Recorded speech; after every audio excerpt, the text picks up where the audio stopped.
Welcome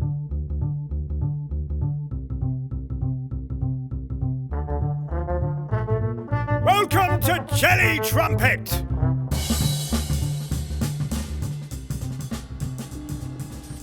Well, Mr. B, are we ready for another episode of Jelly Trumpet? Ready, Mr. Jim. It's good to be back in St. Albans after that last episode.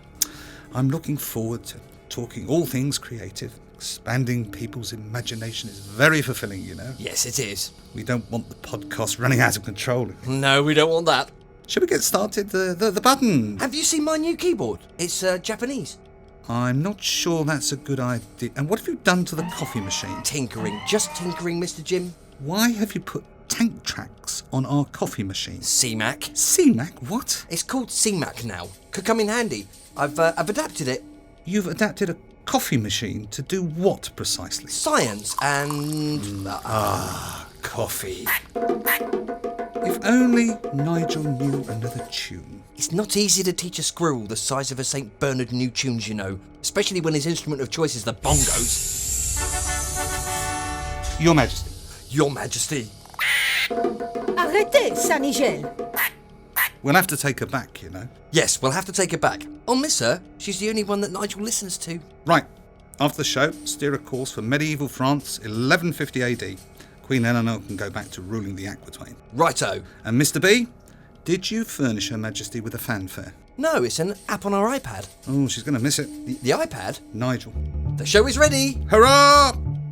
Welcome to Jelly Trumpet, the world's only comedy podcast about creativity. Jelly Trumpet makes you more creative with tips, tricks and ideas for expanding your imagination. Especially good for business people wanting to be creative online. In this episode, a checklist for being more creative called the 9 Trumpets of Creativity.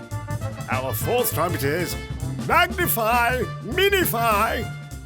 Challenge at home, a creative exercise for you to try at home. And Challenge Jim, where Mr. B challenges Jim with an exercise in creativity. Plus, a brand new micro sitcom called The Startup, with our hero Mary, the entrepreneur, starring in an episode titled The Entrepreneur's New Niche, Part 1, Part 2 later. And our very special guest will take part in Interview Countdown, 12 questions in 12 minutes. 9 Trumpets of Creativity. Our 4th trumpet is Magnify, Minify. This season on Jelly Trumpet, we're talking about the 9 Trumpets of Creativity. It's a list of 9 different tools that can help you be more creative. Last episode, we talked about the 3rd trumpet, Modify. This episode, Trumpet 4, Magnify, Minify. There's a PDF of all 9 Trumpets of Creativity, which you can download from the Jelly Trumpet website. We've adapted this list of creative tools from Osborne's checklist, also known as Scamper. Why have we adapted the list? Because we like changing things to make them better. If you've listened to Season 1, you'll remember we talked a lot about keeping a journal of what helps you to be creative. And we called the journal Your Medicine. The idea is that you build up your own tool chest of ideas, the journal becoming your creative coach. So here we go with number 4 in our 9 Trumpets of Creativity. Magnify, Minify. Make things bigger, make things smaller. What could be simpler? In this episode, we descend into, well, you'll see, and certain things get bigger and certain things go smaller. The 9 Trumpets is a list to use for any idea. And you can add your own tools. It's a checklist to help your creative thinking, principally about asking the right questions. So take your idea. Is it a character? Is it a product? Whatever. How big can you make it? How does that change it? What consequences would there be? If you're an actor, how big can you make your character? Gestures, ways of speaking, of moving.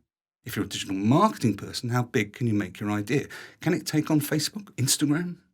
The same goes for minification, for ideas, writing characters, pictures. The takeaway. Make your creative ideas as big as possible, as small as possible. What does that suggest?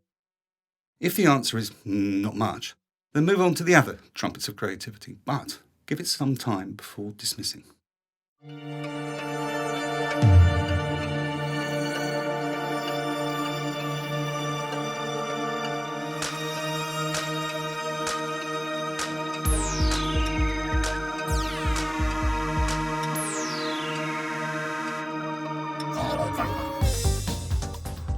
Mr. B, what's that outside the window? You've done it again, haven't you? Landed the podcast somewhere alien. You and your Japanese keyboard. Isn't it pretty? Not now, Nigel. Nigel. Oh my God. What? I believe I know where you've landed us. That red sky, the cityscape, that remote-controlled bear. It's Danganronpa, a Japanese game loved by my anime-loving daughter. This'll be fun then. I love computer games. Monsieur Jim, tu es le motom. You are the word man. Write us out of this place. Motom? That's you, all right. The word man. Yeah, why don't you write us out of this Japanese game and into a nice snug pub in St Albans? I fancy the old fighting cocks in the park. Well, motom? You don't understand. I need the clouds to part. A beam of light hits and merges with my aura and... The inspiration. Ha! Merde. Here's an idea. Why don't you listen to your podcast to pick up some ideas, make you more creative? Well, why are you riding Nigel, Your Majesty? Don't change the subject. He is comfortable and I am the queen. Oh, fair point. It's the first draft, you know. Well, let us know when you got to the second draft. I'll buy you a cake. What is that thing? It looks like an horse, a bear. Only it doesn't look real. Half black, half white with a gross ventre. Oh, God, that's Monokuma. He's not dangerous, though. Oh, no, he's not dangerous. He's blown up that flower shop. Mr. B, the button. Which one? Any button. Get us out of here, quick. Very well. Merde. Yes, mud. What's going on? I think it's a starter motor. I'll have to go outside. While I'm doing that, can you do challenge at home, keep the podcast ticking over? Wait. Challenge at home. Listening is a very real skill. How often do you listen? Sit in a straight-back chair, close your eyes and relax for 2 to 3 minutes. Without moving, listen. What do you hear? How many different sounds? What does each sound suggest? If you are a creative writer, write a scene. Now listen to the setting. What sounds would be in this place? Can you use them for creating atmosphere? If you're in marketing and you've got feedback, then listen. It may be recorded voice, which is easy. If it's written feedback, say it out loud. Listen to the words you read. Does this suggest something further for your marketing? What is unsaid? Does this suggest some content that promotes your business or clients? The takeaway. We don't take time often enough to listen around us. Practice and you'll be surprised how active listening can aid your striving for greater creativity.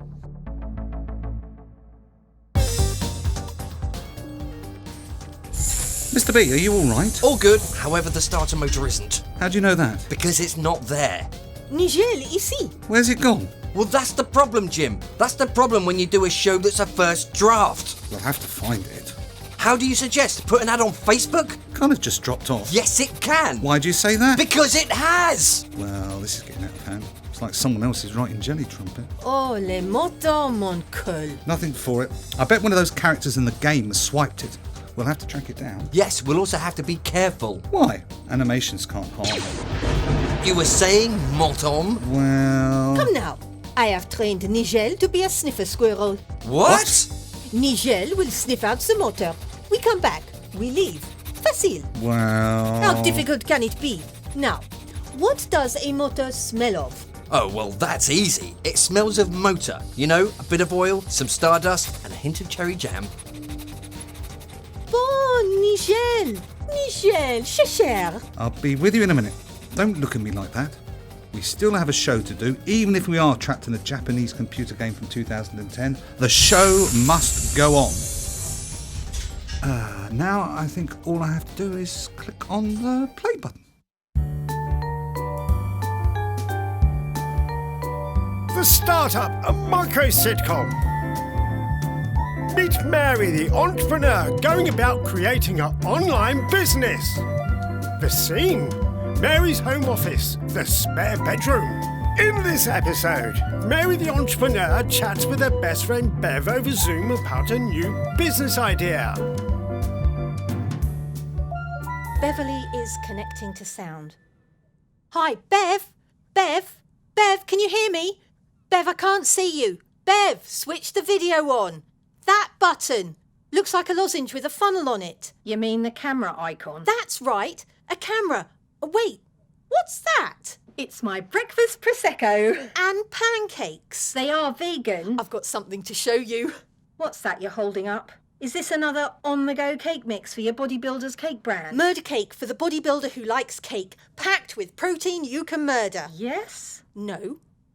Look closely. Is that a miniature makeup kit? Yes, it's my new business. Is it makeup for a particular niche? Yes, babies. Babies? Yes, it's called the Baby Maker. Wait, what? Baby Maker, combining baby and makeup. Wouldn't that be baby makeup? Oh, Baby Maker is a more active term. More in your face, more niche-defining brand. Mary, darling, why baby makeup? Have you seen what babies look like when they exit the womb? Well, yeah, twice. Oh! Yeah, I see your point. Join us in part 2 for the conclusion of the startup's new niche. If I can't get a kitten, I'd like some bacon. There you are. I had to play the startup, the micro sitcom. Right. Do you know who those animated characters are? Shh! Nigel!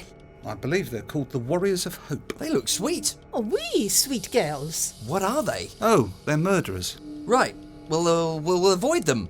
If only you could write us an armoured car. Question, Mr. B. Yes. Why was the starter motor on the outside of the pod car? Well, I can explain. It was an... Experiment? Science and maths. Maths is beautiful. Maths is beautiful. Weirdo. Cue Jim in 30 seconds. Is that the coffee machine? CMAC, yes. Have you built in a timer? Better than that, I've programmed CMAC with a podcast running order. See the display? CMAC is queuing up creative rituals, followed by the coming up insert. I haven't got the Creative Rituals book with me. No problem. Well, I never. One of CMAC's features is a built-in library. Creative Rituals. In Season 2, we're highlighting a book called Daily Rituals by Mason Curry. It's full of short essays about the rituals creative people have used in their lives. Today, from 7 o'clock in the morning till 6 at night, I worked without stirring except to take some food a step or two away. So wrote Vincent van Gogh to his brother in 1888. Well, that's extreme, but the work he produced? Well, genius. So, do you work that hard? Are the hours important? Do you just throw yourself in and work long hours? For me, this is far too long. I work in hour bursts, 3 to 4 in a row. I try very hard not to get distracted by social media, and that works if the project means something to me. Takeaway, how long do you work for, and is it productive? Try extending your hours bit by bit. Do you get more productive, or does it tire you of creativity?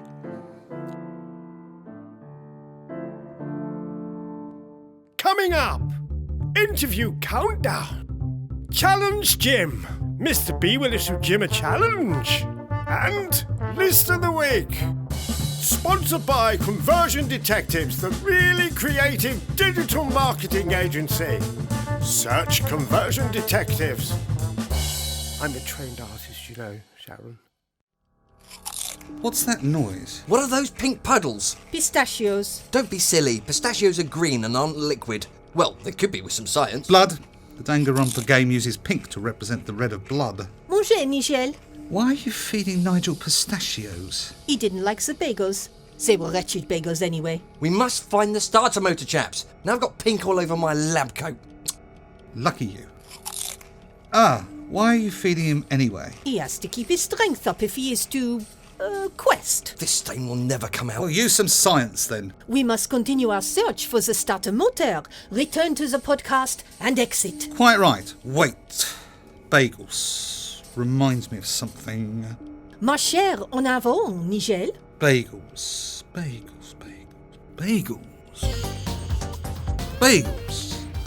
No, I can't remember. And voila, the stain is gone. How did you do that? Simple, I rubbed it with a stale bagel. Nigel is pointing that way. Oh, he's a pointer squirrel, is he? Why doesn't Nigel talk anymore? I've given him a vow of silence. I see. I think there's something about bagels, you know. Keeps ringing a bell.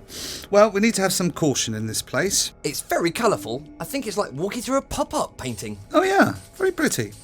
So I can't remember the thing about bagels, but what I do remember is characters have to have an ultimate talent to survive in this game.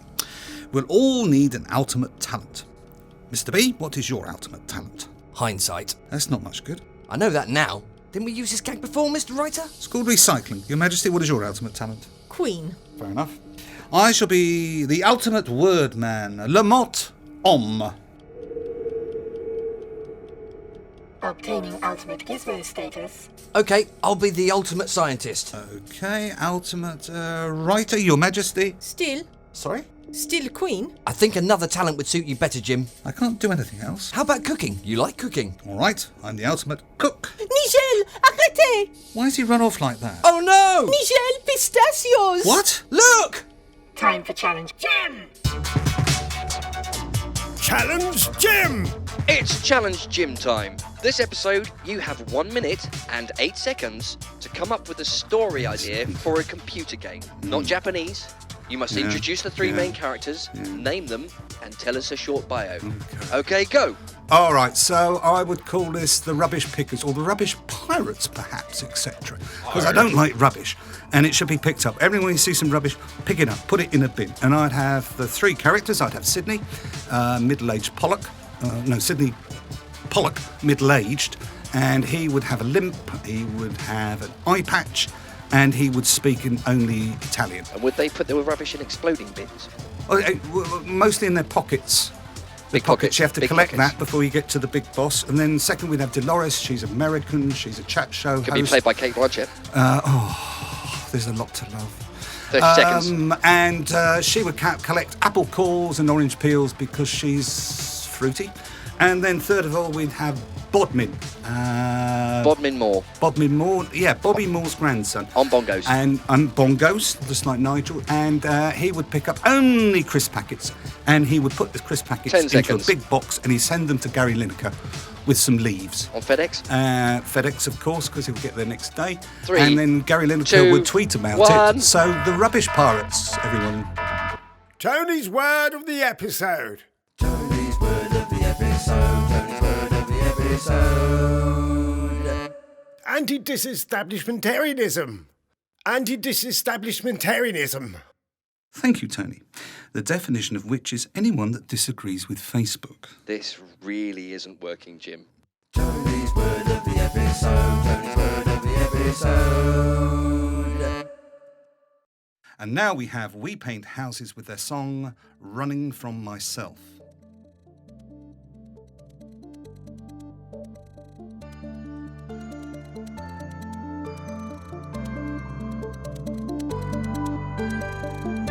So this is what it's like to be alone. This is what it's like. You're back and no one's home. This is what it's like when you talk yourself to sleep. I know what it's like, 'cause the bottle took me there and the bottom's so deep. So I carefully put myself back together again. Lost a few people on the way, but hey, they're not my friends. I've been running from myself for so long, so long. I've been running from myself, too late, can carry on, carry on. I've been running from myself just a little too long now. I've been running from myself too late. I carry on, carry on, carry on, carry on.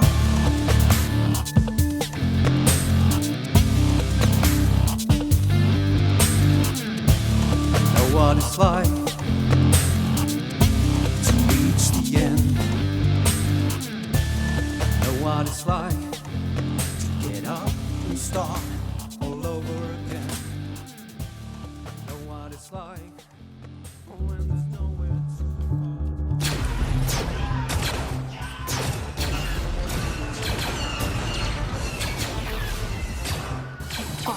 この世界は一体何なのじゃ。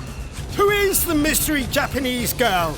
Will Nigel find the podcast starter motor? Will Queen Eleanor still be a queen? Will Mr. B commit another experiment? And will Jim manage a draft of Jelly Trumpet that makes sense? Listen to part 2 to find out! Well, one day